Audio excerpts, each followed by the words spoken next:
Bonjour, aujourd'hui une petite vidéo pour me présenter parce que voilà, plusieurs personnes me posent cette question, donc présenter mon parcours, comment j'en suis arrivée là. Donc voilà, tout a commencé très tôt pour moi, voilà plus de 40 ans, donc solitaire, dans la nature, ne comprenant pas grand-chose à la vie, au fonctionnement de l'être humain.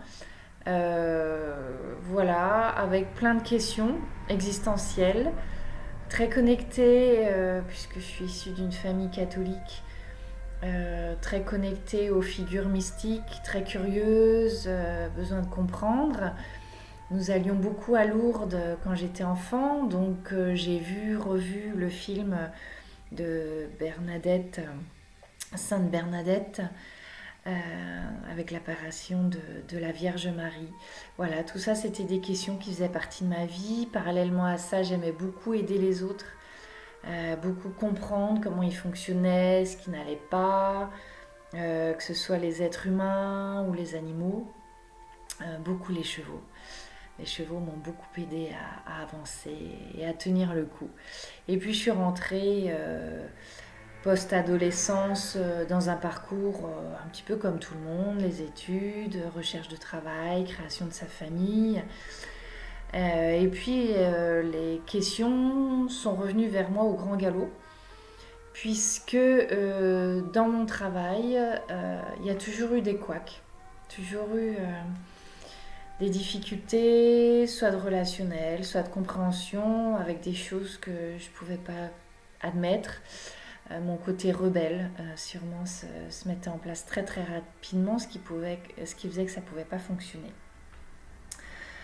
Du coup, parallèlement à ma famille qui grandissait euh, et un licenciement économique, j'ai décidé de tout arrêter et de partir sur une formation en psychologie, psychothérapie, puisque c'est quelque chose qui m'avait toujours appelé, pour lequel j'avais un don particulier, d'écoute, de compréhension, de présence.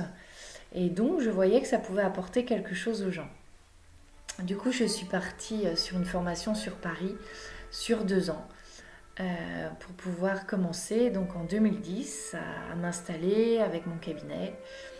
Et puis, parallèlement à ça, pendant mes études, maman est tombée en phase terminale de cancer, donc il m'est apparu que voilà, je me devais d'être auprès d'elle, de traverser ça pendant plus d'un mois. Euh, donc ça a été une expérience qui a ouvert certains champs. Et puis, pour réaliser son rêve, 3 jours avant sa mort, en date du 15 août, nous sommes partis à Lourdes, avec toute une expérience où là aussi, il y a eu beaucoup de synchronicité, de hasard improbable, d'aide, euh, puisque voilà, c'était un long voyage. Et puis, on va dire, des personnes au grand cœur, des anges sont venus sur notre route pour nous accompagner, nous aider. Euh, dans des choses très pratiques, très techniques comme les soins dont elle avait besoin pour que ça se passe bien pour elle et pour moi. Donc j'ai été aussi amenée à aller à sa place dans l'eau de Lourdes, dans l'eau sacrée de Lourdes, ce qui va être pour moi un premier réveil à des énergies tout autres, des énergies d'amour énormes, puisque je vais ressortir de l'eau sèche, dans un état de béatitude immense, détaché des émotions négatives pour être dans le cœur, dans l'ouverture du cœur, l'accompagnement et ça va me tenir plusieurs semaines. Donc ça va être une première ouverture à un monde invisible, à un monde inconnu, au monde de l'énergie. Ça va être une porte qui s'ouvre grâce à maman. Et jamais rien n'est par hasard dans la vie. Je le comprendrai beaucoup plus tard. Va s'en suivre 2012, donc en date de mon anniversaire, le 12-12-2012, va être pour moi un moment très très fort, puisque je vais rencontrer Myriam. Je vais déjà rencontrer son livre, son autobiographie qui va énormément me parler, alors que ce livre n'aurait jamais dû être à cet endroit, dans ce magasin. Donc il est tombé dans mes mains. Je l'ai lu d'une traite. C'était un domaine que je ne connaissais pas. Ça parlait de l'éveil, de la réalisation du soi. Donc je vais descendre dans le sud sans trop me poser de questions pour aller à sa rencontre. Et puis, ça va être une vraie rencontre. Mais ma propre rencontre également, puisque Myriam me dira à la fin du stage, tu n'es pas venue pour mon enseignement, mais pour moi. Ce que je vis, qui je suis, ce qui se passe en moi. Effectivement, c'était pour ça. Du coup, je vais revenir vraiment différente jusqu'à 2014 où là, je traverse des moments très difficiles de ma vie, où je suis vraiment, on va dire, en déprime, en dépression. Je pars dans la nature à un point de non-retour dans ma souffrance et là, je craque et je dis, voilà, je donne ma vie au grand tout puisque moi, j'en veux plus. Et là, je vais expérimenter, du moins je vais vivre l'éveil. Enfin, au début, je ne sais pas que c'est l'éveil et puis je garde cette expérience pour moi et c'est en lisant, en regardant des vidéos plus tard que d'autres personnes mettront ce mot sur ce que j'ai vécu. C'est-à-dire que de la dépression totale, de la souffrance extrême, je vais passer à la joie immense. D'ailleurs, je vais éclater de rire. Je vais être dématérialisée, donc dans l'infini, l'intemporel, l'immortel, connectée à tout. Je suis le nuage, je suis le soleil, je suis l'arbre, je suis l'oiseau. Je vis tout intensément, dans une joie, dans une paix, dans un calme. Et puis je rigole parce que je vois que la vie finalement c'est une grande pièce de théâtre et qu'il n'y a pas à se prendre au sérieux. Et aussi je n'ai plus peur de la mort puisque je vois que la mort n'existe pas, puisque finalement je suis dématérialisée mais je suis plus en vie que jamais, je suis plus dans la paix et l'amour que jamais. Donc ça va être un grand moment qui va décanter sur le temps, puisqu'au début c'est une graine. J'arriverai pas à mettre de mots dessus, j'arriverai pas à en parler. Ça va être plusieurs semaines, plusieurs mois, plusieurs années. Quelques semaines vont suivre où ça va s'intensifier puisque je repars rencontrer Myriam sur une semaine. Un stage avec une initiation chamanique, des voyages intenses où je vais rencontrer vraiment le cœur, le pourquoi je suis venue ici, dans ce corps, m'incarner. Je vais installer une paix profonde, un amour inconditionnel, avec un regard du coup qui change, puisque cet amour inconditionnel va se développer quand je regarde les autres, quand je suis avec les autres, quand je regarde la nature. Le jugement va s'estomper petit à petit. Et puis Myriam m'invitera Shaktima, un maître spirituel d'Amérique du Sud. Shaktima a démarré une vie tout à fait classique. Elle était journaliste, une vie de couple, une vie familiale, et puis elle aura un accident avec sa maman. Sa maman va mourir de cet accident. Donc pour Shaktima, ça va être une descente aux enfers. Et dans cet enfer, elle va y trouver la lumière. Donc pour elle, ça va être l'ouverture sur un parcours de plusieurs années où elle va rencontrer les sages d'Inde et puis elle va être révélée en tant que maître spirituel où désormais elle est reconnue et très active. Donc pour moi, ça va être encore une rencontre de cœur, une rencontre de famille d'âme. Un parcours qui n'est pas si atypique pour moi. Des choses sont très connues au fond de moi. Donc il y aura des choses qui vont être dites que je comprendrai plus tard. Comme quoi aussi je viens des cités, mon âme vient des cités. Bon, c'est des choses qui ne me parlent pas sur le coup, mais qui vont prendre forme avec le temps et les autres rencontres. Donc parallèlement à ça, je m'ouvre à l'énergie, je me forme au Reiki, Je me forme au chamanisme, je m'initie de plus en plus. Je commence à aider donc les gens avec la psychothérapie, mais avec le soin énergétique. Mais il me semble qu'il y a quelque chose dont mes profs parlaient en formation, l'aspect holistique, le grand tout, qui n'est pas tout à fait complet pour moi. Donc ma recherche va continuer, inconsciemment bien sûr, puisque tout va se faire très naturellement. En 2017, par encore un hasard, si on peut l'expliquer comme ça, je vais rencontrer un maître spirituel de l'Himalaya, donc qui va venir œuvrer en France. On va créer une association.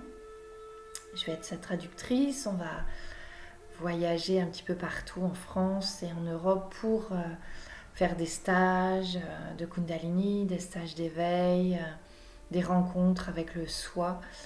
Et tout ça, bien sûr, va m'emmener dans d'autres dimensions. Et puis, nous allons organiser un voyage en Himalaya de plus d'1 mois. Donc une retraite spirituelle avec tout un périple en allant haut dans la montagne, sur des lieux sacrés, sur des temples, sur des lieux forts en énergie, avec des pratiques très très puissantes pour que le mental lâche, pour lâcher prise, pour ouvrir le cœur. Donc bien évidemment, en tant qu'assistante, organisatrice, pour moi les limites vont être poussées, les limites émotionnelles, les limites physiques, les limites psychiques, puisque les conditions de vie seront parfois exigeantes, les conditions de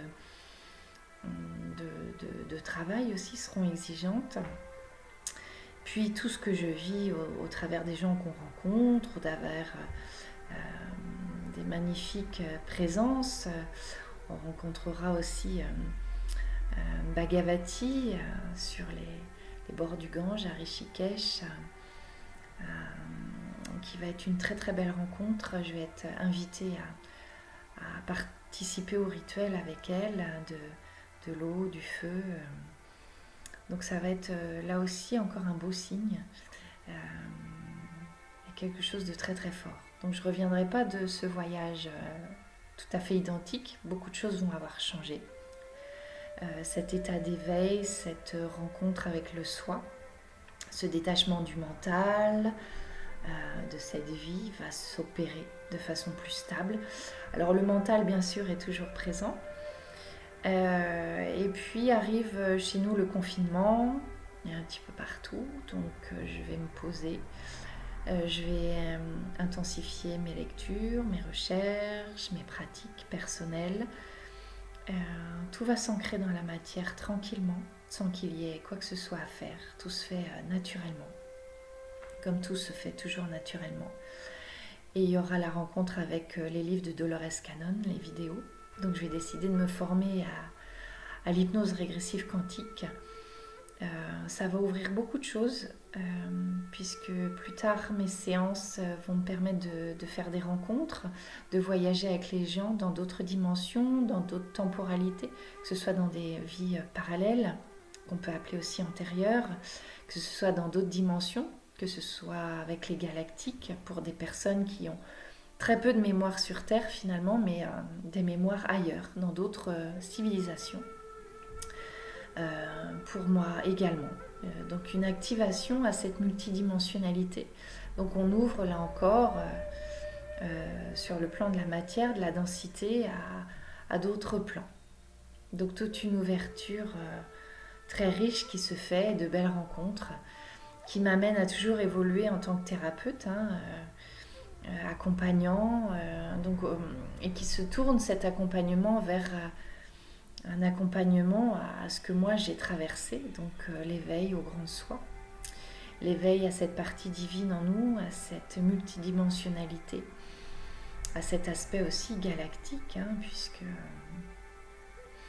Donc voilà, tout ça grâce au chamanisme, grâce à tous les outils qui sont pour accompagner la personne à se libérer des illusions qu'on a, des illusions qu'on a par rapport à ce en quoi on croit, aux croyances, à ce qui nous formate, aux apparences, à à se détacher de la densité, de la matérialité, puisque ce qui est permanent sur Terre, c'est évidemment notre présence et pas notre corps, puisqu'on sait qu'à un moment, ce corps va partir, les émotions vont partir, les rencontres vont évoluer, vont changer. Donc voilà, un éveil à ce qui est permanent, c'est-à-dire le soi divin, ce qui est là, notre présence.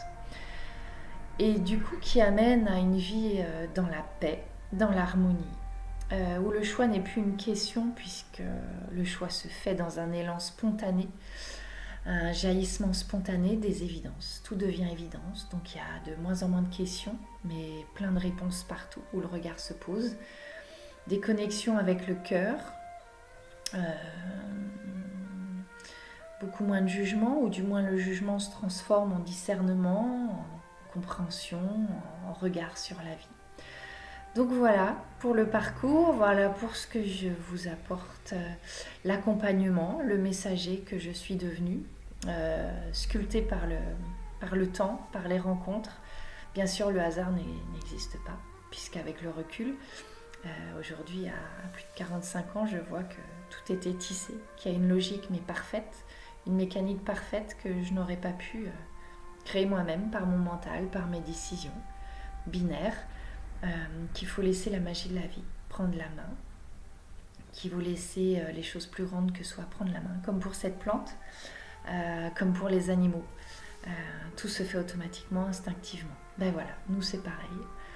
Donc je ne peux que vous inviter à aller à votre propre rencontre de votre grand soi, de qui nous sommes dans le un, dans l'absolu, au-delà de la dualité, qui nous sert quand même bien à jouer ce jeu et à retrouver qui nous sommes. Donc je vous souhaite plein de belles choses, de se rencontrer sûrement, et puis à bientôt dans d'autres vidéos. Merci.